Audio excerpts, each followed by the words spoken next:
All right, welcome into the 49ers Report, coming at you from Super Bowl Radio Row in Phoenix, Arizona, just down the road from where Super Bowl 57 will take place on Sunday between the Philadelphia Eagles and the Kansas City Chiefs. Make sure you subscribe to the channel. We're going to be bringing you some great content all throughout the week, videos like this, sit-down interviews with athletes as well as celebrities and other media members as well. As for what we're getting into on today's show, a lot to touch on. Brock Purdy injury update, some important news on that front. Are the 49ers zeroing in on their defensive coordinator to replace Demeco Ryans? And lastly, should San Francisco sign wide receiver Keenan Allen if he's cut by the Los Angeles Chargers? A lot of buzz that coming up this offseason, one of the better wide receivers in the NFL could be free on the open market. So we begin with Brock Purdy. This update coming from Matt Mayoko, NBC Sports Bay Area, really the best reporter out there covering the Niners. And he reported this today that signs continue to point toward Niners quarterback Brock Purdy undergoing elbow surgery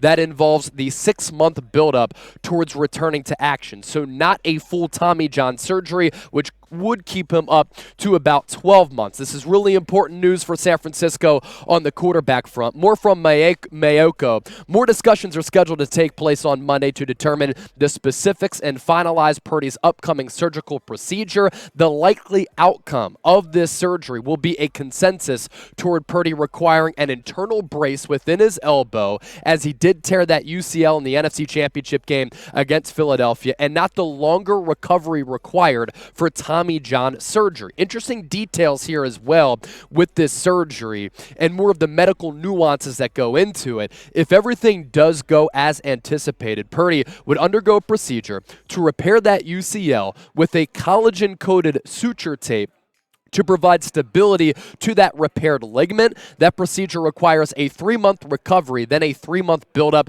to return to playing football. So after that 3-month initial recovery, that's when Brock Purdy would be able to throw the football. And this quarterback situation for San Francisco, it's yet another offseason of quarterback questions for San Francisco, and a consistent theme during this Kyle Shanahan regime since he took over as head coach in 2017. As for the other quarterback that Purdy could be aligned with and competing against, Trey Lance, expected to be ready for OTAs. Regardless of the timeline here, whether it's 6 months, whether it's 12 months. Brock Purdy isn't the largest quarterback in stature in the National Football League. He doesn't have a Patrick Mahomes, Josh Allen level bazooka for an arm. So even if it is the better timeline of about 6 months, is it going to impact the velocity and the strength of his throws? Is it going to impact the accuracy as well? Something to, of course, monitor with this Brock Purdy elbow injury. So with that, let me ask you this. We're coming to you from Super Bowl Radio Row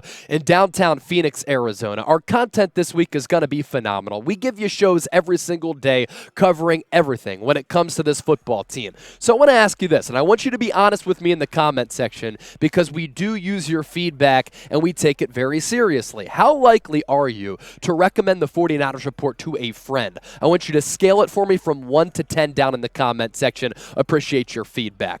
Who is going to replace Demeco Ryans as defensive coordinator? That's the next story up on the docket. Well, it looks as though it's going to be Steve Wilks, who spent the day interviewing with the Niners for that vacant position. According to Ian Rappaport, Niners spent the day with him. Wilks looks to be the front runner as of right now to replace Demeco Ryans. That's what I'm gathering. That's also what Ian Rappaport is gathering on that front. He does want to be a head coach again, does Wilks. He was in the running to become the Panthers head coach. Before that went to Frank Reich. He was formerly the head coach of the Arizona Cardinals. And what have the 49ers been able to do over the last several years? The 49ers have been a factory when it comes to developing head coaches as well as front office talent. On the head coaching front, Robert Saleh, former defensive coordinator, becomes the head coach for the New York Jets. Mike McDaniel, former Niners offensive coordinator, becomes the head coach for the Miami Dolphins. And most recently, last week, Demeco Ryans goes to the team that he played for in the Houston Texans. He replaces Lovie Smith. So for Steve Wilks, he's looking at a roster that's loaded. He's looking at a team that's made it to back-to-back NFC Championship games. Along the defensive front, it's led by Nick Bosa and Eric Armstead. They have the best linebacking core in the NFL. We'll see what happens in that secondary with Emmanuel Mosley, but Diamador Lenore played well. You have Charvarius Mooney-Ward on that back weekend. We'll also see what happens with Jimmy Ward, but Talanoa Hufanga was an AP All-Pro. This defense and this job is better than some head coaching jobs across the National Football League. So for Steve Wilks, this is obviously a very appealing gig. Does this mean that Chris Kocurek, who is in the running to become the defensive coordinator, could leave and maybe get the DC job with the Houston Texans? That would be a huge loss. He's the best defensive line coach in the NFL. As far as the scheme here for Wilks, does run a 4-3, and Shanahan said last week at the end of the season press conference he wants continuity at that defensive coordinator spot, and Steve Wilks runs that 4-3. The similar system that Demeco and Robert Saleh were running. A reminder, subscribe. This week we'll be bringing you news, rumors, analysis, interviews all throughout the week. We are coming at you from Super Bowl 57, so make sure you hit that subscribe button down below. We're closing in on 80,000 subscribers, and once we get to 100,000 subscribers, you know what happens. YouTube sends us a plaque, and we'll be celebrating, and we'll be going crazy right here on the 49ers Report. Let's round out today's show with this. Some big news developing out of the Los Angeles Chargers organization that Keenan Allen, one of the better wide receivers in the NFL, could be a cap casualty. He could be cut in order for the Chargers to save a little bit of money. So if he is indeed cut by Los Angeles, should San Francisco sign him? A couple of interesting things on this front here, including the player. As for Keenan Allen's salary in 2023, this is why he could be that cap casualty. $21.7 million cap hit this upcoming year. There's a potential out after the 2023 season. Then in 2024, that cap hit increases to $25.8 million.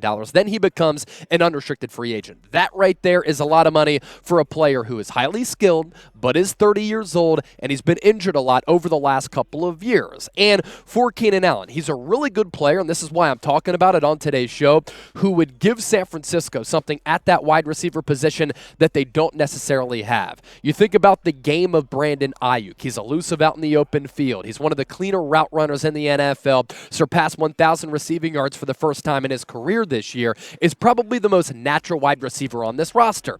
But it's not like he towers over DBs. He's only about 6 foot. For Deebo Samuel, he's the Yak King, leads all NFL wide receivers since coming into the league in 2019 in picking up yards after the catch. He's so elusive and powerful in the open field, and you can use him in the slot, out wide, or in that backfield as a multifaceted weapon who last year in 2021 was an NFL All-Pro. What Keenan Allen is a guy who can get down the field but gives you that box out option. If you want to use a basketball reference, he can box you out on the low block. He can climb the ladder. He can snatch some of those 50-50 balls, and he can be that red zone target. So in summary, he is that throw it up and get it type of wide receiver that the Niners don't have.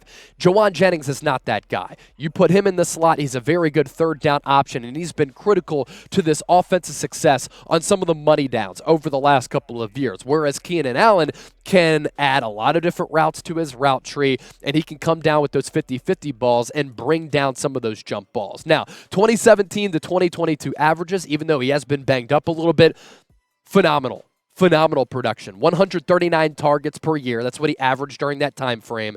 Nearly 96 catches, 1,100 yards, and about 6 touchdowns per year. The downside is that he's 30 years old. But if he is a cap casualty for the Los Angeles Chargers, that contract would not carry over. And maybe as he enters maybe the back nine of his career, San Francisco can bring in a player who has a different offensive skill set than what the Niners have at that wide receiver spot. He can be that change of pace wide receiver, come down with some of those 50-50 balls, and give this offense something that they have not had. If he is on the open market, he will get suitors. There will be an opportunity for him to potentially cash in with yet another contract. But from Los Angeles to San Francisco, a team that has been so close to reaching the promised land with back-to-back appearances in the NFC Championship game, he would be a fascinating addition to this roster, regardless of who is playing at that quarterback spot for the Niners in 2023. So our final question of today's show: should the Niners sign Keenan Allen? Give me an S for sign, a W for you think he's washed. Once again, voice your comments and your feelings down in the comment section. Don't forget to subscribe because we're bringing you the best content from Super Bowl Radio Row all throughout the week.